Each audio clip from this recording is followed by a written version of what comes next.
আসসালামু আলাইকুম। কেমন আছেন আপনারা? আশা করছি ভালো আছেন। আলহামদুলিল্লাহ আমিও ভালো আছি।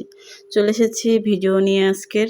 তো রান্না হচ্ছে, কি রান্না হচ্ছে চলুন দেখে আসি।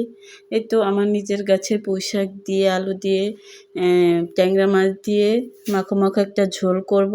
সাথে করব চিংড়ি মাছ দিয়ে কচুর গাজি দিয়ে ঝোল। তো কার পছন্দ ওই দুটো খাবার জানিয়ে যাবেন কমেন্ট বক্সে। আর আপনাদেরকে বলছি একটা কথা।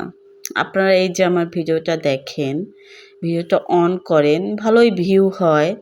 তাহলে কেন লাইক কমেন্ট করেন না? আমি তো আপনাদেরকে চিনতে পারতাছি না। তো যদি লাইক কমেন্ট করেন, কমেন্ট না করলেন লাইক করে যান, তাহলেও তো আপনাদেরকে আমি চিনতে পারি, আপনাদের বাড়ি থেকে ঘুরে আসতে পারি।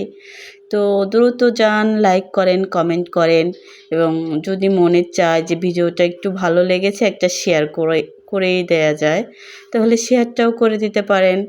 তো কেন করছেন এরকম বলেন তো? আমারও তো মন চায় সবার বাড়ি থেকে ঘুরে আসতে, তাই না? তো এই তো চিংড়ি মাছ দিয়ে কচুর গাজির তরকারিটা বসিয়ে দিলাম। আর আপনাদের জন্য অনেক দোয়া আর শুভকামনা রইলো। সবাই ভালো থাকবেন। আর আমার ভিডিওটা কেমন হচ্ছে জানাবেন। এই তো এই ছিল আমার কথা।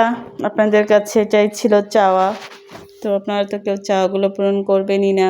যাই হোক প্রতিদিন চাই, কথাগুলো বলি। আমারও নিজেরও বিরক্ত লাগছে অবশ্য, কিন্তু আপনাদেরও মনে হয় বিরক্ত লাগছে না? ভিডিওগুলো একটুও ভালো হচ্ছে না, তারপরে দেখতে হচ্ছে, জঘন্য হচ্ছে ভিডিও, তাই না? তো যাই হোক ভিডিও ভয়েস দিতে হাসি পেয়ে গেল। আসলে কি বলবো, কিছু বলার নেই আমার। তো এই তো এবার ট্যাংরা মাছ দিয়ে পুঁই শাকটাকে ঝোল করে নেব। তো কার ভালো লাগে ট্যাংরা মাছ? ট্যাংরা মাছটা ভালোই লাগে। এরকম পুঁই শাক আর ট্যাংরা মাছটা মিলেমিশে একাকার হয়ে যায়। ওটাও পিছলা, পুঁই শাকও পিছলা তরকারির সাথে পিছলা একটা মাছ ভালোই লাগে। এটা অবশ্য আমার হাজব্যান্ডের পরামর্শ ছিল, যে বলতেছিল যে ট্যাংরা মাছ দিয়ে পুঁই শাক দিয়ে ভালোই হবে, তাই আমি রান্না করেছি। আলহামদুলিল্লাহ অনেক মজা হয়েছে, অনেক ভালো হয়েছে খেতে। তো এই তো আমার আজকের রান্নাবাড়া কেমন হয়েছে, কেমন লাগলো সবাই জানাবেন। আর আপনাদের কাছে একটা জিনিস চেয়ে নিচ্ছি, সেটা হচ্ছে কি ভালো লাগলে একটা লাইক কমেন্ট করে দিবেন। এই তো আমার রান্নাবাড়া শেষ।